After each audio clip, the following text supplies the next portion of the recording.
കുറഞ്ഞ ചെലവിൽ അത്യാധുനിക ആരോഗ്യ പരിരക്ഷ. MCS hospital. We take care of your health. Thrikkariyoor Mahadeva ക്ഷേത്രത്തിൽ നടന്നുവരുന്ന ശ്രീമദ് ഭാഗവത സപ്താഹയജ്ഞത്തോടനുബന്ധിച്ച് രുക്മിണി സ്വയംവര ഘോഷയാത്ര നടന്നു. മാർച്ച് 13 ഭാഗവത സപ്താഹയജ്ഞം സമാപിക്കും. തൃക്കാര്യൂർ മഹാദേവ ക്ഷേത്രത്തിൽ യജ്ഞാചാര്യൻ ചെത്തലൂർ രാജു വാര്യരുടെ നേതൃത്വത്തിൽ നടന്നുവരുന്ന ശ്രീമദ് ഭാഗവത സപ്താഹയജ്ഞത്തോടനുബന്ധിച്ച് രുക്മിണി സ്വയംവര ഘോഷയാത്ര നടന്നു.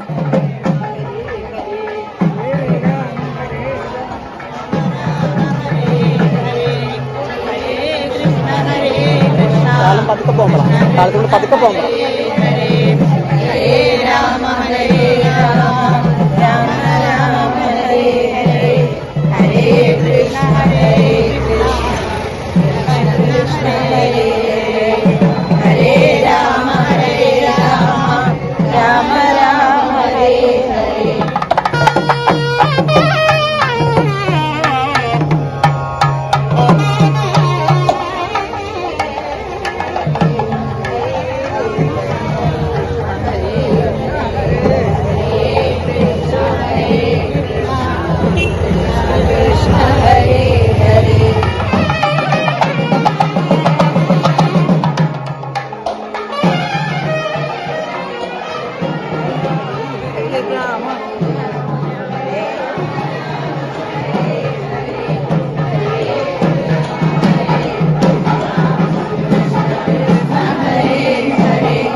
ചെങ്ങന്നൂർ മോഹന വാര്യർ, പുല്ലേരി പ്രകാശ് നമ്പൂതിരി എന്നിവരാണ് സഹയജ്ഞാചാര്യർ.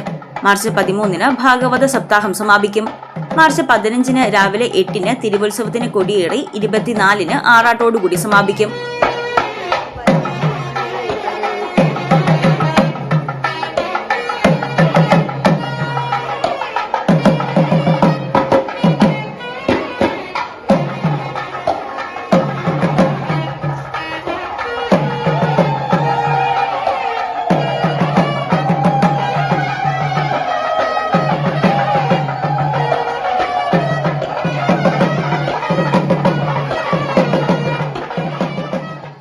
News desk Muvattupuzha news. എന്റെ കാഴ്ചയ്ക്ക് ചില ബുദ്ധിമുട്ടുകൾ അനുഭവപ്പെടാൻ തുടങ്ങിയത് ഈയിടെയാ. ആദ്യം ടെൻഷനായി. മകളാ പറഞ്ഞത് അഹല്യയിൽ പോകാൻ. അഹല്യയ്ക്ക് 30 വർഷത്തെ പാരമ്പര്യവും വിശ്വസ്തതയുമുണ്ട്. അഹല്യയിലെ വിദഗ്ധരായ ഡോക്ടർമാരുടെ ചികിത്സ കൊണ്ട് എനിക്ക് എന്റെ കാഴ്ചശക്തി പൂർണ്ണമായും തിരിച്ചു കിട്ടി. ഇപ്പൊ എനിക്ക് ഈസിയായി വായിക്കാം. നേത്ര സംരക്ഷണത്തിന് നമ്മുടെ Ahalya. Ahalya foundation eye hospital, കേരളത്തിൽ എല്ലായിടത്തും.